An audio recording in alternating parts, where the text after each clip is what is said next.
Nel 2014 si è creato questo coordinamento a livello regionale tra diversi enti, ANCE, Confindustria, l'Università di Padova, di Venezia, gli ordini professionali, dedicati quindi a architetti, ingegneri, ma anche gli psicologi. Per esempio, perché? Perché se parliamo di rigenerazione urbana è ovvio che al centro della rigenerazione urbana come interesse è l'uomo. Abbiamo iniziato un percorso nel settembre dello scorso anno, siamo arrivati a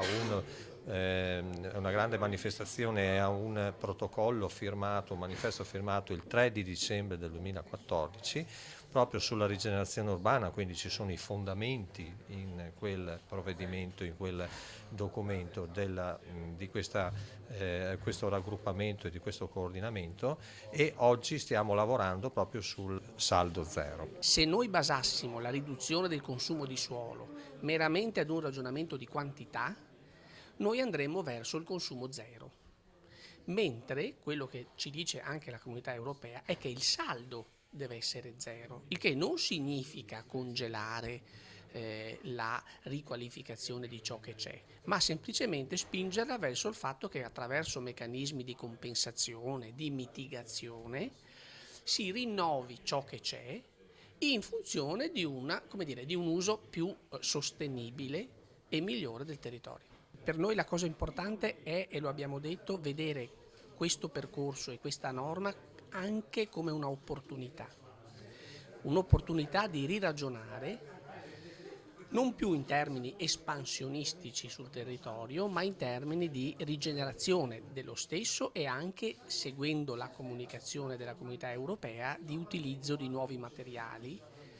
biocompatibili, di una sostenibilità energetica e di un utilizzo diverso della filiera. Quindi è bene anche concentrarsi sul fatto che non ci sono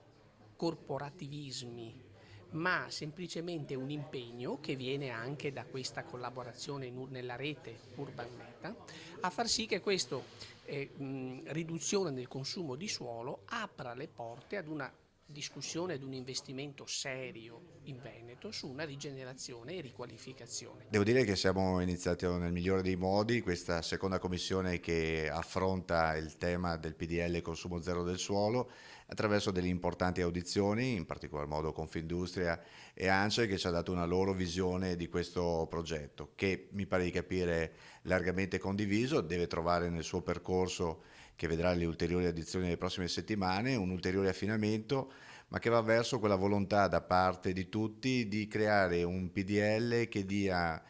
celerità ai processi autorizzativi e che inizi a parlare anche di qualità architettonica e rigenerazione urbana. Mi pare che gli obiettivi sono condivisi, i tempi che ci siamo dati sono assolutamente consoni all'importanza di un progetto come questo e sono convinto che nelle prossime settimane il PDL si arricchirà di ulteriori interventi. Continuiamo con gli enti locali, continuiamo con chi nel corso degli ultimi anni ha partecipato alla costruzione di progetti di legge precedenti, insomma, in particolar modo anche tutto il settore ambientale, quindi verrà il WWF, verrà i Beati Costruttori di Pace, verrà l'ARPAV. Stiamo cercando di capire anche se possa essere interessante, e lo ritengo assolutamente di sì, incontrare anche i dirigenti dei maggiori comuni del Veneto, perché credo che poi questa norma, che deve trovare un'applicazione a livello locale, deve essere condivisa, compresa ed eventualmente ulteriormente arricchita da parte di chi poi giornalmente si troverà a doverla affrontare. Da maggioranza e opposizione c'è ormai questa sensibilità comune di comprendere che il Veneto, che si è sviluppato negli anni 80, 90 e 2000 con i vari piani regolatori, con la legge 11, è ormai un Veneto che non è più attuale rispetto ai bisogni dei veneti di oggi, e quindi i veneti di oggi sono molto più sensibili sui temi ambientali, sono molto più sensibili sui temi del consumo del suolo e sono ulteriormente sensibili verso il bello. Io credo che la rigenerazione urbana, la riqualificazione urbanistica e architettonica possa dare questo tipo di risposte. Il progetto di legge presentato dal Presidente Zaia ha questo come obiettivo. I dati dell'ISPRA, l'Istituto per la tutela ambientale italiano, dicono che il Veneto e la Lombardia sono tra le regioni più cementificate in assoluto d'Europa. La media italiana di consumo del suolo, sempre dai dati dell'ISPRA, è di 8 metri quadri al secondo, una cosa che sembra quasi impossibile, eppure è un dato scientifico che l'ISPRA ha prodotto grazie a uno studio presentato alla Camera dei Deputati. E proprio alla Camera dei Deputati è in esame una nuova legge, la prima legge statale sul consumo del suolo. Quindi quello che ci chiediamo è se sia opportuno aspettare l'approvazione di questa legge quadro, che andrà alla Camera dopo 2 anni di commissione proprio nel proprio mese di ottobre, in modo da dotarci di una legge regionale che sia all'interno della legge quadro statale. Forse correre troppo per arrivare a una norma che dopo dovrebbe essere subito rivista in veste, nazionale,